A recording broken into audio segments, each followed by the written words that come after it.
Este episodio contiene material sensible, incluyendo violencia y trauma. Por favor, escúchalo con cuidado.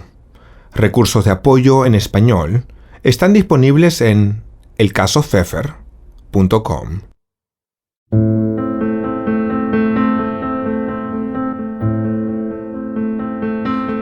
Tu mamá no está bien. Eso fue lo primero que escuché. No, tu mamá está enferma. No, tu mamá se cayó. No, tu mamá se desmayó. Solo eso. Tu mamá no está bien. Yo tenía 17 años. Era una mañana fría de agosto en Lima. Me estaba preparando para ir al colegio. Y cuando escuché esas 5 palabras, todavía no pensé en la muerte. Pensé en un desmayo, en una caída. Hay cosas de esa mañana que recuerdo con una claridad que todavía me asusta. Y hay otras que, 20 años después, no sé si ocurrieron exactamente como mi memoria las guarda. Pero sí recuerdo esa frase. Recuerdo la voz. Recuerdo el miedo que todavía no tenía nombre. Recuerdo que bajé las escaleras pensando que mi mamá necesitaba ayuda. No pensé que estaba en el piso de su dormitorio. No pensé que había sangre. No pensé que alguien había entrado a nuestra casa durante la noche. Y mucho menos pensé que, casi 20 años después, seguiría tratando de entender quién decidió que ella tenía que morir.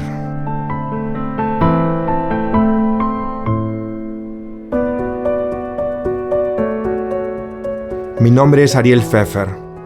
En agosto del 2006, asesinaron a mi mamá dentro de nuestra casa en Lima. La estrangularon en su dormitorio. Mi hermana estaba en la casa. Yo estaba en la casa. El cuidador de la casa estaba en la propiedad. Nuestros 3 perros también. No había puertas forzadas. No faltaba nada. Pero hubo una pelea. Una pelea que, según la investigación, dejó rastros del asesino en la escena del crimen. Años después, las autoridades identificarían al hombre que entró a esa habitación. Pero la pregunta que ha marcado mi vida no es solo quién la mató. Es quién quiso verla muerta. Esto es ¿Quién mató a mi madre? El caso Pfeffer. Episodio 1. Tu mamá no está bien.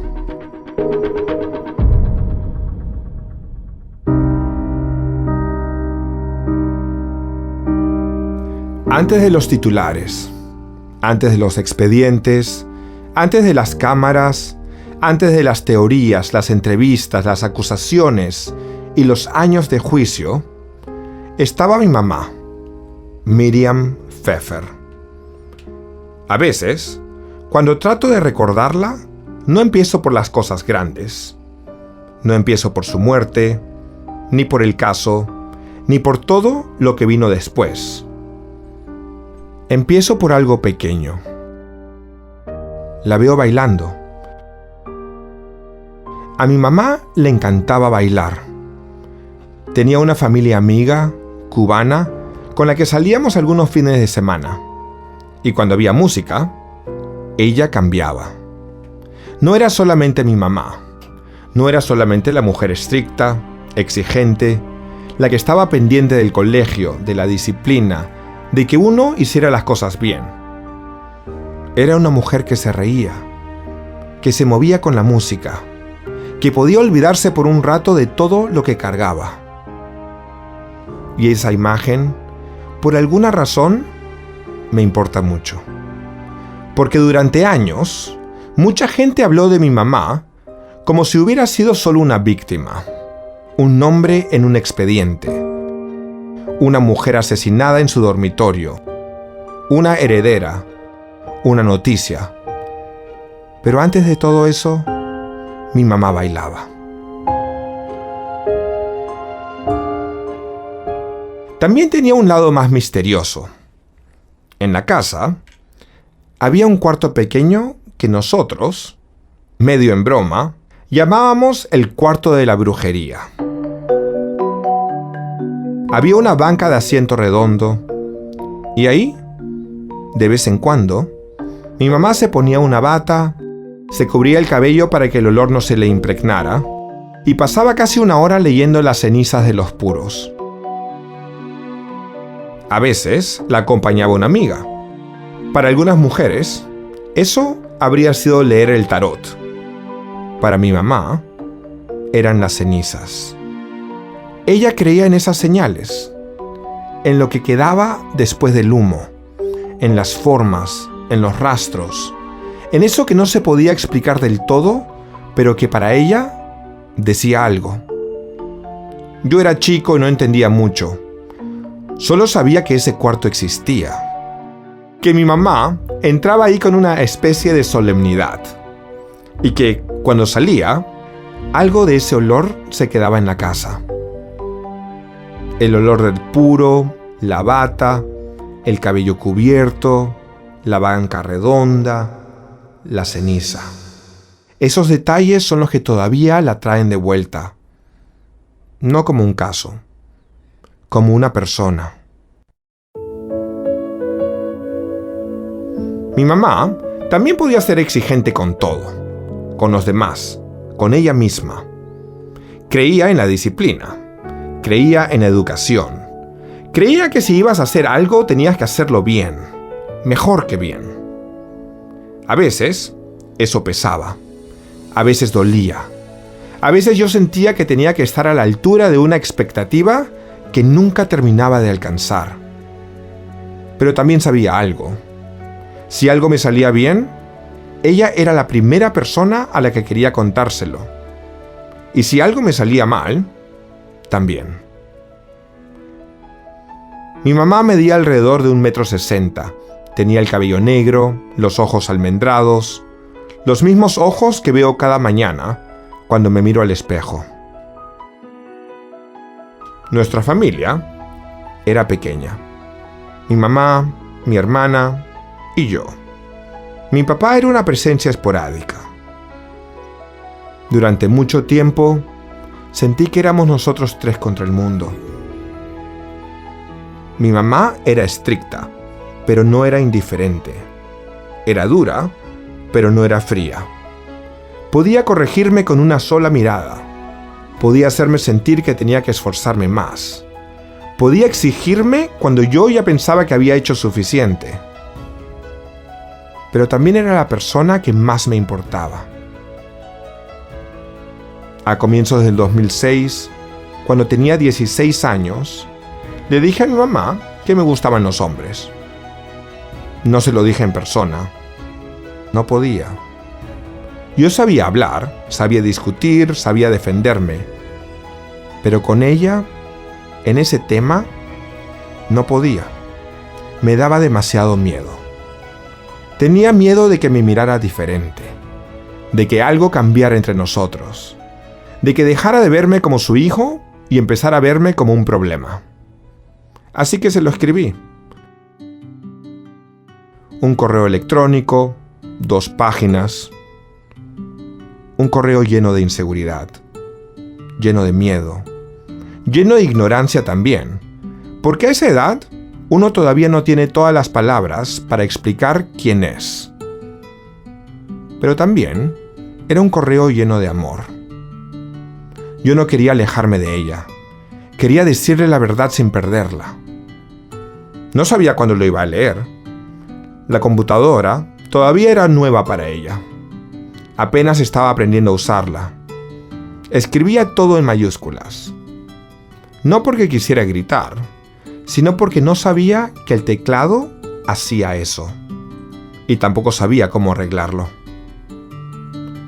Esa noche, después de mandarle el correo, casi no dormí.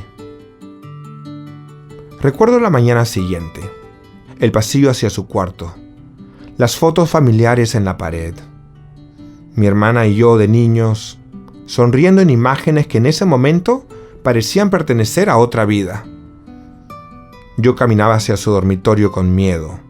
No un miedo pequeño, un miedo físico, de esos que se sienten en el estómago, de esos que te hacen respirar distinto, de esos que te hacen pensar que una sola conversación puede cambiar tu vida.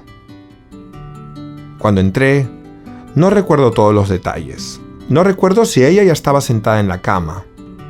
No recuerdo si me miró de inmediato. No recuerdo si yo dije algo primero. Pero sí recuerdo lo que me dijo. Me dijo: es de hombres ser honesto con su madre. No era una frase perfecta. No era una respuesta moderna. Era ella. Era su manera de decirme que me había escuchado, que yo seguía siendo su hijo, que la verdad, aunque doliera, no nos iba a separar. Semanas después me detuvo en el pasillo y me dijo algo más. No lo he aceptado todavía, pero estoy aprendiendo a aceptarlo. Esa frase me importa hasta hoy, porque no intentaba fingir. No me decía algo que no sentía solo para quedar bien. Me estaba diciendo la verdad, y al mismo tiempo me estaba diciendo que iba a hacer el esfuerzo. Eso era mi mamá. La mujer que bailaba, la mujer que leía cenizas de puros, la mujer que podía ser dura, la mujer que podía estar aprendiendo a aceptarme aunque todavía no supiera cómo hacerlo. Imperfecta, honesta, presente. Y para un chico de 16 años que tenía miedo de perderla, eso lo era todo. Por eso, cuando meses después alguien tocó la puerta de mi cuarto y dijo que ella no estaba bien, fui a buscarla. Vivíamos en San Isidro, uno de los distritos más exclusivos de Lima. Desde afuera, nuestra casa podía parecer el tipo de lugar donde nada malo podía pasar. Una calle tranquila, una fachada grande, un jardín, rejas, puertas de vidrio, habitaciones que casi no usábamos. Cuando era niño, esa casa a veces me parecía enorme, a veces bonita, a veces demasiado silenciosa. El tipo de silencio que, cuando uno es niño, puede confundirse con seguridad. La casa había sido de mi abuelo, Enrique Pfeffer, un hombre que había escapado de Europa poco antes de la Segunda Guerra Mundial. Un hombre que conocía la pérdida. Sobrevivir puede salvarte la vida, pero no siempre te deja intacto. Mi abuelo creía en el control. Controlaba el dinero, controlaba decisiones, controlaba, de muchas formas, la estabilidad de quienes dependían de él. Mi mamá quiso construir una vida propia más de una vez, y más de una vez, cuando lo intentó, perdió apoyo económico. Eso significaba mudarnos, empezar de nuevo, volver a acomodarnos en una vida que nunca terminaba de asentarse. Había momentos de abundancia y había momentos en los que todo se reducía. Menos muebles, menos comodidad, menos estabilidad. Yo era chico, pero los niños entienden más de lo que los adultos creen. Uno aprende a leer las tensiones de la casa, los silencios, las conversaciones interrumpidas, la forma en que una madre intenta que sus hijos no sientan todo lo que ella está cargando. Por eso, cuando mi abuelo murió y finalmente nos mudamos a esa casa, algo cambió. Por primera vez no se sentía temporal. Por primera vez había una dirección que parecía nuestra. Mi cuarto, el cuarto de mi hermana, el dormitorio de mi mamá al otro extremo de la casa. La casa tenía 2 pisos, varias habitaciones, 2 salas, más de un comedor, una oficina, puertas que daban al jardín. Del lado del jardín, grandes ventanas dejaban entrar la luz en la mañana. Pero detrás de muchas de esas ventanas había rejas metálicas plegables. Rejas que se cerraban con llave. También había puertas entre la cocina, el garaje y la calle. Puertas que se cerraban de noche.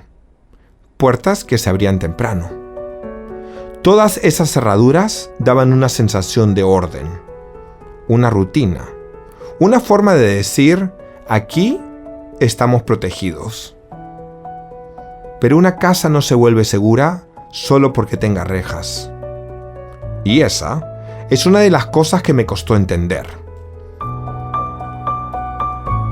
En nuestra casa, la rutina era clara. Por las mañanas, Simeón Huarcaya recogía el periódico, abría las rejas, pasaba por ciertas puertas, caminaba hacia el dormitorio de mi mamá y empezaba el día. Simeón llevaba décadas trabajando con nuestra familia. Conocía la casa, conocía los horarios. Sabía cuándo se abrían las puertas, sabía cuándo se cerraban, sabía quién dormía dónde. En una casa grande, eso importa. Porque una casa grande también tiene puntos ciegos. Lugares donde uno no escucha. Puertas que parecen lejos. Pasillos que separan una vida de otra. Mi dormitorio estaba en el segundo piso. El de mi mamá en el primero, al otro extremo. Y esa distancia, que durante años no significó nada, la mañana del 15 de agosto del 2006 se volvió interminable.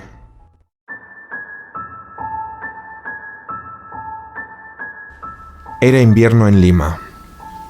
La garúa cubría la ciudad. Esa llovizna fina que no termina de caer, pero lo moja todo.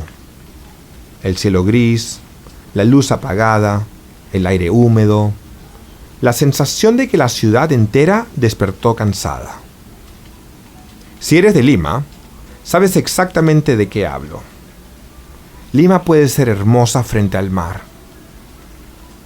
pero en invierno también puede sentirse cerrada, como si el cielo estuviera demasiado bajo.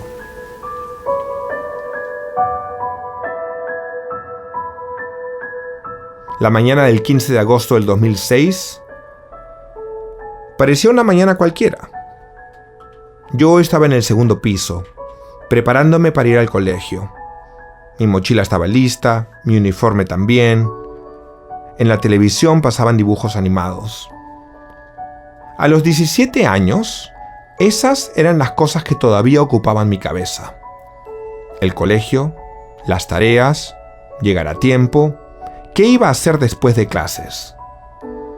No recuerdo haber sentido nada extraño antes de que tocaran mi puerta. Solo recuerdo el golpe. Y después, la voz de Simeón. Tu mamá no está bien. Su voz sonaba distinta, insegura. No era una frase normal. No era una frase que alguien dijera por cualquier cosa. Pensé que mi mamá se había desmayado. Pensé que tal vez estaba enferma. Pensé que había que llevarla a una clínica. Me puse un polo con cuello. Hasta eso recuerdo.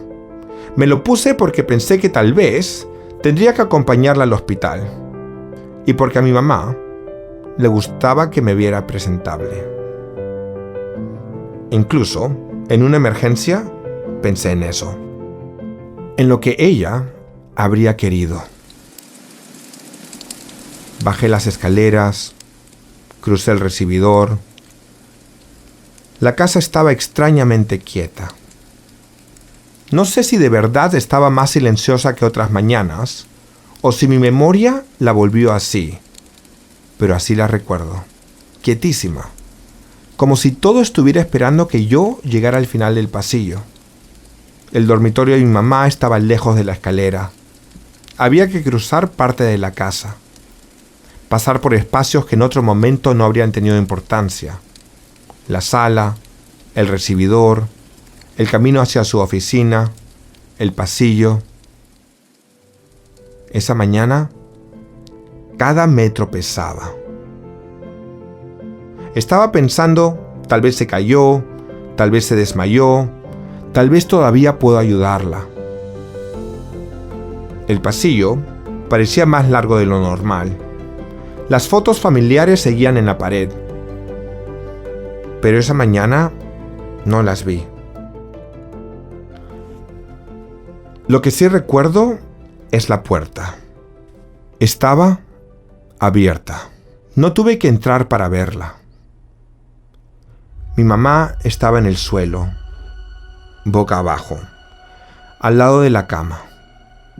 Había sangre. Por un instante, mi mente no pudo ordenar lo que estaba viendo. Era mi mamá. Pero no podía ser mi mamá. No así. No en el piso. No inmóvil. No en su propia habitación. ¿Por qué estaba en el suelo? ¿Por qué no respondía? ¿Por qué había sangre? Corrí hacia ella. La volteé para que su rostro no siguiera contra el piso. Su piel estaba fría. Sus manos estaban rígidas, cerca del cuello, como si hubiera intentado quitarse algo de encima. Me arrodillé a su lado. La sangre me manchó la ropa. Había pedazos de vidrio en el piso.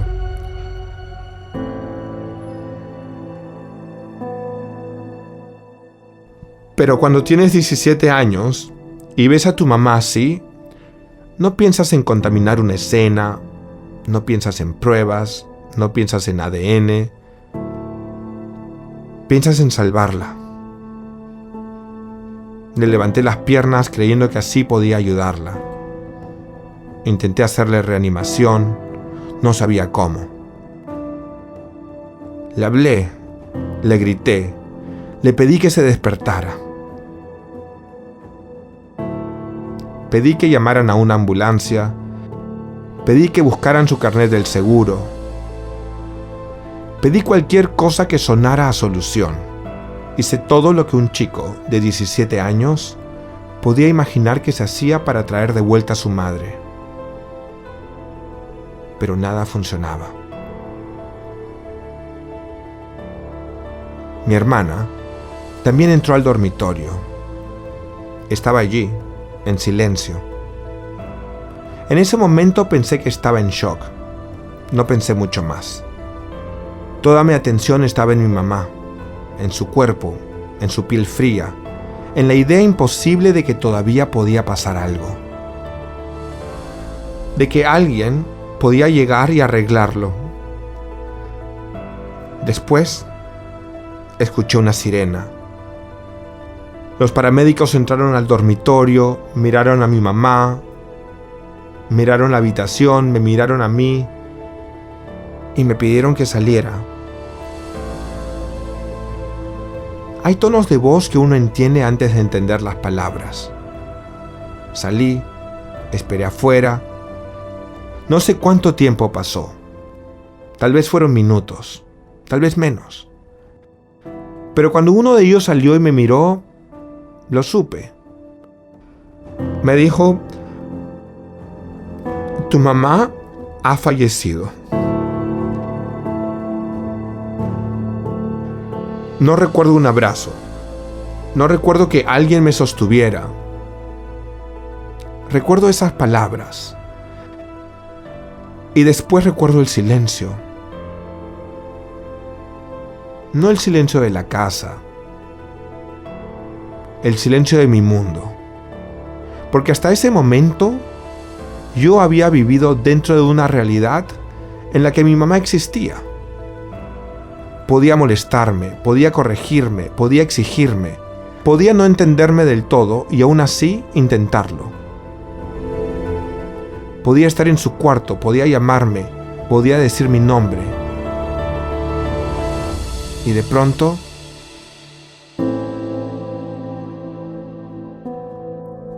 ya no.